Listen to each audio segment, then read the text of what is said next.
అందరికీ నమస్కారం.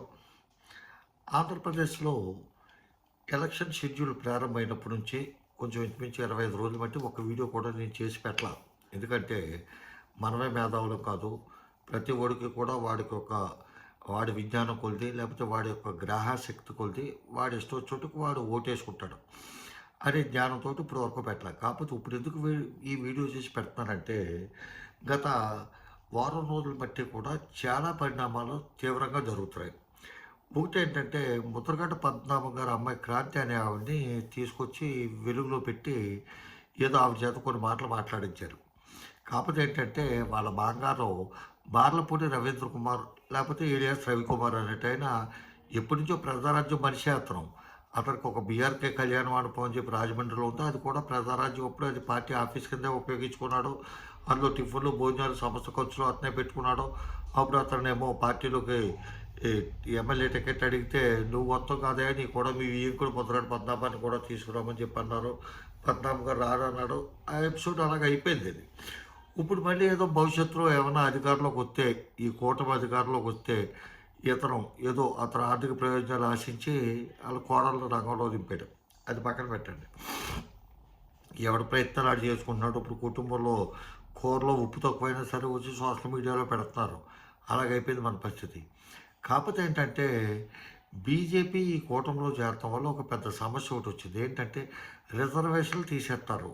మైనార్టీలు మత ప్రాతిపదిక మీద ముస్లింలకు రిజర్వేషన్లు ఉండకూడదు అనేది కాకుండా, మొత్తం ఎస్సీ, ఎస్టీ, బీసీ అందరికీ రిజర్వేషన్లు తీసేస్తారని ఒక భయం ప్రజల్లో ఉంది. దానికి సంబంధించి మనం ఏదో ముస్లిం రిజర్వేషన్లు తీసారని ఇవన్నీ ఏదో వంకపెట్టి రాజేష్ మహాసేన అతని మనసులో ఉన్న అభిప్రాయం వేరు. కానీ జనసేన ఓడించేస్తామని చెప్పి అతను బయలుదేరాడు. అది దానికోసం మనం వీడియో చేయవలసినంత అవసరం ఏమీ లేదు. కాకపోతే నిన్న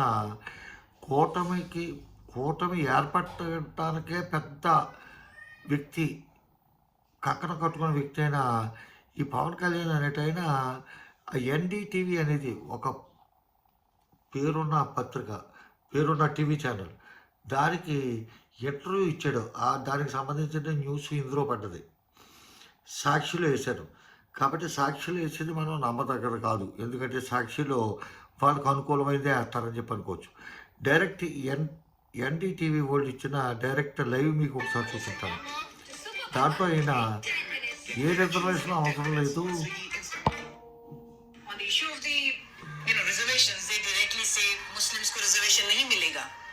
So doesn't that upset your voters? No, it won't upset, because the problem is in India we have a very, ఇది ఏమంటాడంటే, cities are based on caste. So it is like, forget about Muslims or Hindus, I think even there are subcastes and subcastes. Merit ప్రాతిపదికనే reservation, merit ప్రాతిపదికనే ఎన్నికలు ఉండాలి. ఎవరైనా ఉద్యోగాలు రావాలి, కానీ ఇట్లాంటి రిజర్వేషన్ ప్రకారం రాకూడదు. ఇట్లాగైతే ప్రతి వాళ్ళు కూడా బాధపడతారు అన్న విధంగా ఈయన ఒక ఇచ్చిన దాంట్లో ఒక 2 నిమిషాల క్లిప్ ఇది. ఇతను రిజర్వేషన్కి వ్యక్తిగతంగా రిజర్వేషన్కి వ్యతిరేకం. ఎస్సీలో కూడా ఇంకా 53 కులాలు ఉన్నాయి. ఆ 53 కూడా ప్రతి ఒడు కూడా అసంతృప్తితోనే ఉన్నాడు. అలాగే మా కులం వాళ్ళు కూడా రిజర్వేషన్ అడుగుతున్నారు. ఆయన చెప్పింది ఏంటంటే, ఆఖరికి రిజర్వేషన్లు ఎత్తేయాలి, మొత్తం రిజర్వేషన్లు. స్కిల్ డెవలప్మెంట్, వృత్తి నైపుణ్యం అంటే ఏంటంటే చేపలు పడతాం, క్రాఫ్ వేస్తాం, అటువంటి పనులు అన్నీ నేర్పితే ఆడ ఆ వృత్తిలో నైపుణ్యం సంపాదించుకుని, స్కిల్ డెవలప్మెంట్ ద్వారా అందులో నైపుణ్యం సంపాదించుకుని డబ్బులు సంపాదించుకుని ఆడేదో ఆడి పిల్లం బిడ్డలని ఆ తాటా కాపులోనో ఇంట్లోనో వాళ్ళు పోషించుకుంటాడు అని అభిప్రాయం వ్యక్తమయ్యేలాగా. స్కిల్ డెవలప్మెంట్ అంటే ఎందుకు ఇస్తారంటే, ఆడి వృత్తిలో నైపుణ్యం అంటే టైలరింగ్ కానీ, గొర్రెల పెంపకం కానీ, పందుల పెంపకం కానీ, కోళ్ళ పెంపకం కానీ, చీపులు కొడతాం కానీ, చేపలు పడతాం కానీ, అటువంటి స్కిల్ డెవలప్మెంట్ ఇస్తే సరిపోద్ది, వాళ్ళు బతికేస్తారు అని చెప్పి చెప్పుకుంటూ వస్తాడు. దీన్ని బట్టి నాకు ఒక భయం వేసింది. ఏంటంటే, ఇతను ఆ జయప్రకాష్ నారాయణ లాంటివాడేమో అసలు ప్రభుత్వం పరిపాలించాలి అంతే తప్ప ఏ విధమైన వ్యాపారాలు చేయకూడదు, విశాఖ స్టీల్ ప్లాంట్ కూడా బయటోడికి ఇచ్చేతమే కరెక్ట్ అంటాడు అతను. వీళ్ళంతా బీజేపీ లీడర్షిప్ అయిందని ఎన్డీఏకి మద్దతు ఎందుకిస్తున్నారా అంటే, వీళ్ళంతా ఒక తొక్కుతే పోతు కదా. ఎస్సీలు, ఎస్టీలు, మైనార్టీలు, బీసీలని ఒక తొక్కితే దరిద్రం వదిలిపోద్దనే ఉద్దేశంతో వీళ్ళు ఉన్నారేమో అని చెప్పి నాకు అనిపిస్తుంది. కాబట్టి ఎస్సీ ఎస్టీ బీసీ మైనార్టీ సోదరులందరూ కూడా మీరు ఆలోచించి విజ్ఞతతో నిర్ణయం తీసుకోండి. మాకు మా చిరంజీవి చెప్పాడు, ఉత్తర చిరంజీవి మళ్ళీ వచ్చాడు, అమ్మ బాధపడిపోతుంది, మా అమ్మ బాధపడిపోతుంది, మా అమ్మ పెద్ద వయసు, మా అమ్మదే నాకే 75 80 వచ్చేసినాయి, మా అమ్మగారు వయసు చూసాడో ఓటేయండి అని చెప్పి అతను అడుక్కుంటాడు. వీళ్ళంతా దోసేసి బ్యాచ్ తప్ప ఈ మెగా ఫ్యామిలీ అంటే కన్నాలేసే బ్యాచ్. వీళ్ళు అడుక్కుంటాం, నువ్వు రక్తం ఎత్తావా, కిడ్నీ ఎత్తావా, కళ్ళు ఎత్తావా, లివర్ ఎత్తావా, ఏవెత్తావు, ఏమీ లేకపోతే చెప్పులు ఇచ్చాయి అది అడుక్కుని బ్యాచ్ తప్ప వీళ్ళు ఎవరికి ఇప్పుడు ఏమీ చేయలేదు.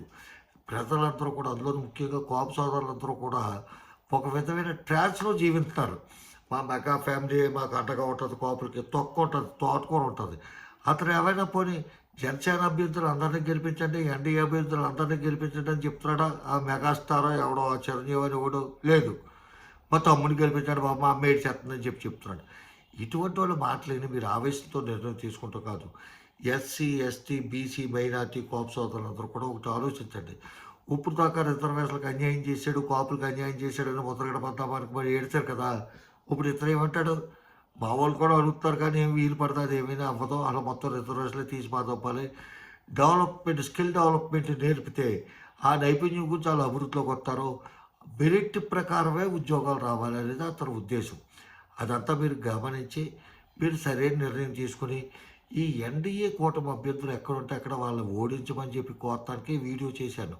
మీరు చూసుకోండి, అందులో నేను చెప్పింది ఏమి తప్పేం కాదు. మీరు గూగుల్ సెర్చ్ చేస్తే చిరంజీవి ప్రకటన, లేకపోతే ఆ బార్లపూడి రవిచంద్ర అనేవాడు చరిత్ర, ఆడికి ఎన్ని రిస్కులు ఉన్నాయి, ఎన్నట్లో ముద్రాడు పద్మనాభ గారు కాపాడాడు, ఆ పద్మనాభ గారు అమ్మాయిని ఎవరు మీటింగ్కి తీసుకొచ్చారు, ఎవరు పవన్ కళ్యాణ్ దగ్గరికి జారదీశారు, ఇతను పవన్ కళ్యాణ్ జారదీసి వాళ్ళు ఇంటికి తీసుకెళ్ళాలి బాబు కప్ చెప్తాడట పద్మనాభ గారికి. పద్మనాభ గారు ఇదిగో మీ అమ్మాయిని నేను తీసుకొచ్చానండి అని చెప్పి.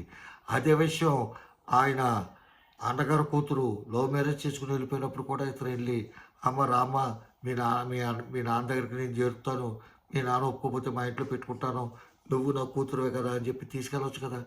అటువంటి పనులు చేయని పెద్ద మనుషులంతా ఇప్పుడు తయారవుతున్నారు. కాబట్టి ముఖ్యంగా ఈ ఎన్డీఏ కూటమికి కానీ 400 సీట్లు అంటూ వస్తామంటూ జరిగిందా, 3/4 మెజార్టీ వచ్చిందా, రాజ్యసభలోని లోక్సభలోని మొత్తం తుక్కున రిజర్వేషన్ అని మొత్తం తీసి పారుతారు. కాన్స్టిట్యూషన్ రద్దు చేస్తారో మారుతారో అనేది తర్వాత విషయం. కానీ ఆ ప్రమాదం పొంచి ఉంది కాబట్టి కొంచెం ఒళ్ళు దగ్గర పెట్టుకుని ఓటు వేసేటప్పుడు వీళ్ళకి కాకుండా ఎవరికైనా వేయండి. మీరు కాంగ్రెస్కి వేస్తారో, ఇండిపెండెంట్కి వేస్తారో, వైఎస్ఆర్ కాంగ్రెస్కి వేస్తారో, లేకపోతే ఏ పార్టీకి వేస్తారో మీ ఇష్టం అది. అంతేగాని ఈ ఎన్డీఏ కూటమిలో బీజేపీ, జనసేన, తెలుగుదేశం ఈ 3 పార్టీలకు సంబంధించిన వ్యక్తులకి ఎక్కడా కూడా మీరు ఓటు వేయద్దు. ఓటు వేస్తే మీరే సక్కరాకి పోతారు. నాలాంటి వాడికి వచ్చే నష్టం ఏమీ లేదు, ఏ రిజర్వేషన్ అనుభవించట్లేదు కాబట్టి నాకు పెద్ద ఇబ్బంది ఏమీ లేదు. కాకపోతే కాపుల రిజర్వేషన్లు అనేది జీవితాంతం మర్చిపోవచ్చు. ఎస్టీ ఎస్సీ బీసీ మైనార్టీలు మీ రిజర్వేషన్లు గలంత అయిపోతాయి. అదొకటి ఆలోచించుకుని తగిన నిర్ణయం తీసుకోమని చెప్తూ కోసం ఇప్పుడు ప్రత్యేకించి వీడియో చేస్తాను. ఉంటాను. నమస్కారం. రామోజీరావు. జై హింద్.